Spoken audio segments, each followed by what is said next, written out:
आजच्या भागात आपल्याला असे पाहायला मिळणार आहे की इकडे मयुरी पाणी घ्यायला जात असते, तर रमा तिला म्हणते मी सुद्धा तिकडेच चालली आहे, थांबा मीच घेऊन येते.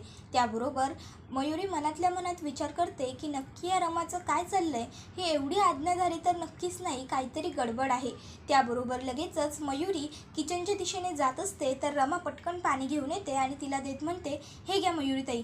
त्याबरोबर मयुरी पाणी पिते आणि ग्लास ठेवण्यासाठी किचनमध्ये जात असते, तर रमा म्हणते द्या ना माझ्याकडे, मीच ठेवते आणि तिथे ग्लास ठेवते, कारण किचनमध्ये नैना लपलेली असते. त्याबरोबर लगेच मयुरी म्हणत असते रमा तुझं काय चाललंय नक्की. त्याबरोबर रमा म्हणते तुम्हाला काही हवंय का, हे बघा अभिजित दादांनी आईस्क्रीम आणलंय. आणि मग ती तिला फ्रीजमध्ये काय काय आहे ते दाखवत असते. तोपर्यंत ती नैनाला इशारा करते की नैना जा इकडनं. त्याबरोबर नैना पटकन उठते आणि जाऊन डायनिंग टेबलच्या मागे लपते. त्याबरोबर मयुरी म्हणते रमा तुझी सर्व नाटकं मला कळतात, कळलं का तुला. त्याबरोबर ती तिकडनं निघून जाते. त्यानंतर रमा अलगद दरवाजा उघडते नैनाला बाहेर पडण्यासाठी. इतक्यात तिकडे मयुरी येते आणि ती रमाला म्हणत असते रमा काय गं, काय चाललंय तुझं, इतक्या रात्रीचा दरवाजा का उघडलायस, तू कुठे चालली आहेस. त्याबरोबर रमा म्हणत असते नाही मयुरीताई, मी कुठेच नाही जात आहे. त्याबरोबर ती पुन्हा रमाला तेच विचारते मग तू दरवाजा का उघडला आहेस. त्याबरोबर रमा म्हणत असते ते मयुरीताई उकडतंय ना खूप, मला खूप उकडत होतं म्हणून विचार केला की थोडं बाहेर जावं, म्हणूनच दरवाजा उघडला होता मी. त्यावर मयुरी म्हणते काय तुला उकडतंय म्हणून तू दरवाजा उघडलास. रमा अगं आपल्या सर्व घरामध्ये AC आहेत, जर का आपल्याला गरम झालं तर आपण AC चालू करू शकतो. पण हां तुला काय हे सगळं कळणार, तुझ्या जुन्या घरात तर AC वगैरे नव्हता, तुम्हाला तर दरवाजाच उघडावा लागत असेल ना, मी विसरलेच होते. त्याबरोबर रमा म्हणत असते हो ना, ती माझी जुनी सवय आहे, म्हणून सवयीने मी दरवाजा उघडला. पण जाऊ देत ना मयुरीताई, तुम्ही जाऊन झोपा, मी करते दरवाजा बंद आणि जाते झोपायला, जा जा तुम्ही वरती जा. त्याबरोबर मयुरी लगेचच तिकडनं वरती तिच्या रूममध्ये निघून जाते. रमा तिला गुड नाईट विश करते. त्यानंतर लगेचच रमा नैनाला अलगद घराच्या बाहेर काढते आणि दरवाजा बंद करते. त्यानंतर नैना म्हणत असते सुटलो एकदाचो बाय. त्याबरोबर रमा म्हणत असते माझ्यामुळे सुटलीस. त्याबरोबर लगेच नैना म्हणत असते पण मला आता खरंच खूप बरं वाटतंय, हलकं हलकं वाटतंय, मला काकींनीच खरंच माफ केलं आहे, मला खूप बरं वाटतंय. त्याबरोबर लगेचच रमा तिला म्हणत असते आईंनी तुला माफ केलं असेल नैना, पण मी तुला कधीच माफ करणार नाही.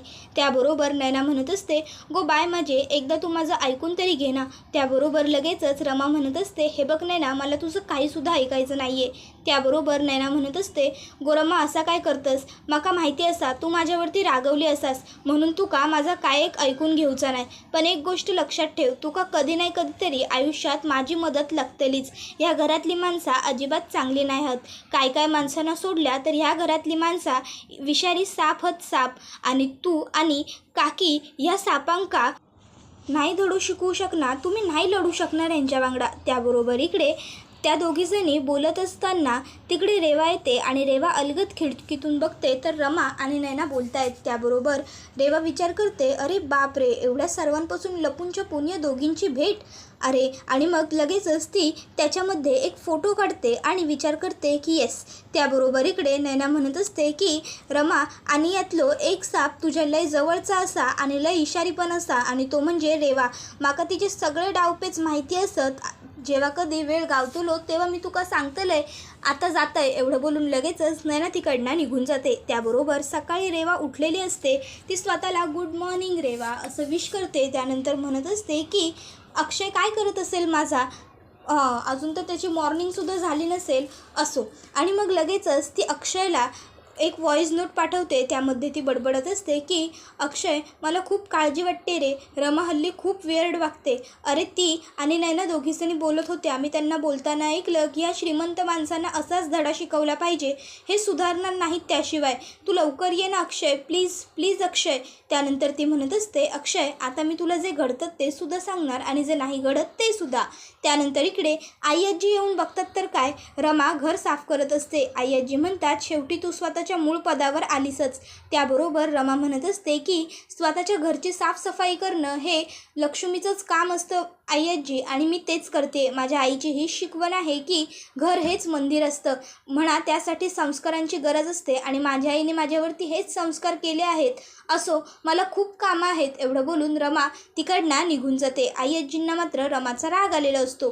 त्यानंतर रमा साफसफाई करणाऱ्या आणि कचरा घेणाऱ्या मावशींना आवाज देते आणि म्हणत असते, मावशी तुम्ही कचरा का घेत नाहीत? त्याबरोबर त्या मावशी सांगतात की ताई आम्ही संपावरती आहोत.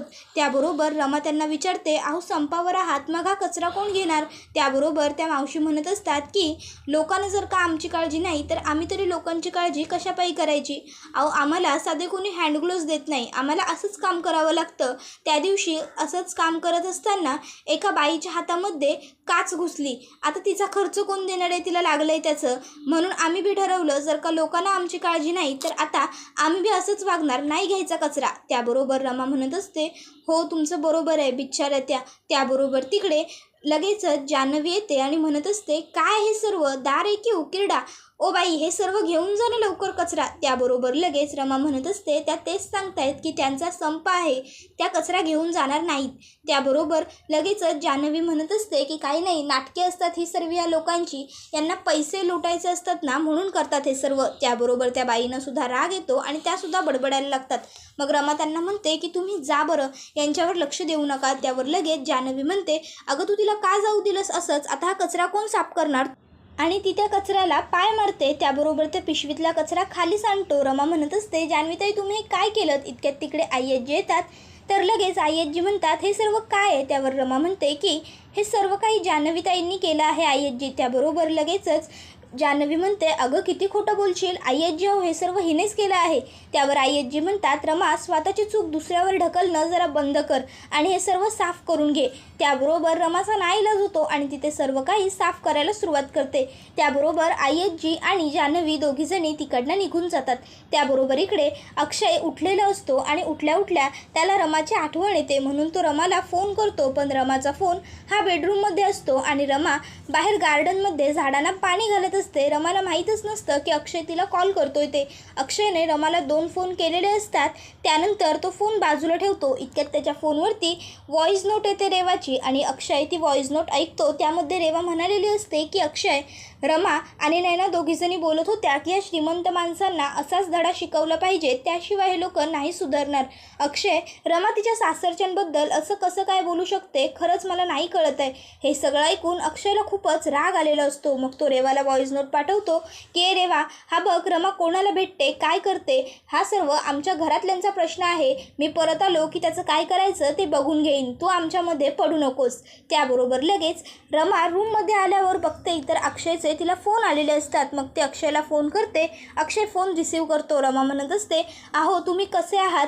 तुम्ही वेळेवर जेवत जा, वेळेवर गोळ्या वगैरे घेताय ना? पण अक्षय मात्र काहीच बोलत नाही. मग लगेच रमासुद्धा जरा शांत होते आणि हॅलो इतकाच शब्द बोलते. त्याबरोबर अक्षय म्हणत असतो, हाय हॅलो, हे बघ एक गोष्ट लक्षात ठेव, ती नैना पुन्हा आपल्या घरी येता कामा नये. तिच्यामुळे माझ्या आईला त्रास झालाय. जर का पुन्हा ती आपल्या घरी आली, कुणाहीमुळे आली हे मला कळलं तर मी त्या व्यक्तीला घराच्या बाहेर काढेन. मग ती व्यक्ती अगदी कोणीही असली तरीसुद्धा चालेल, तू असलीस तरीसुद्धा. त्याबरोबर हे ऐकून रमाला खूप मोठा धक्का बसतो आणि ती अक्षयला सांगण्याचा प्रयत्न करत असते की अहो नैनाला मी हेच सांगण्याचा. तोपर्यंत अक्षय फोन कट करतो. मग रमा म्हणत असते की अहो मी तिला हेच सांगण्याचा प्रयत्न करत होते, पण हे यांना कसं कळलं की नैना घरी आली आहे ते? मग लगेच रमाला आठवतं की जान्हवीने पाहिलं होतं. त्याबरोबर रमा विचार करते की नक्कीच जान्हवीताईंनीच यांना सांगितलं असेल. जान्हवीताई पण ना खरंच आता रमाला जान्हवीचा खूपच राग आलेला असतो. त्यानंतर इकडे शशिकांत मुकर्दम रेवाला म्हणत असतात की रेवा, रमाला जेलमध्ये पाठवण्याचं आपल्याला चांगलं कारण सापडलं आहे. त्यानंतर रेवा रमाचे एका पेनवरती फिंगरप्रिंट घेते. त्याबरोबर पोलीस घरी आलेले असतात आणि ते रमाला म्हणत असतात की आम्हाला तुम्हाला अटक करायची आहे. शशिकांत मुकर्दमांच्या अकाउंटमधून खोटी सही करून 20 लाख रुपये काढण्याच्या अफरातफरीमध्ये. त्याबरोबर रमा म्हणत असते, अहो मी कसली खोटी सही केलेलीच नाही आहे. त्याबरोबर ते इन्स्पेक्टर साहेब म्हणतात की ते आम्ही शोधून काढू. आणि आजचा एपिसोड इथेच संपतो. व्हिडिओ आवडला असेल तर व्हिडिओला लाईक करा आणि सिरियलचे असेच लेटेस्ट आणि इंटरेस्टिंग अपडेट पाहत राहण्यासाठी आजच आपल्या चॅनलला सबस्क्राईब करा आणि बेल आयकॉन प्रेस करायला विसरू नका. तुम्हाला काय वाटतं ते आम्हाला कमेंटमध्ये नक्की सांगा. थँक्यू.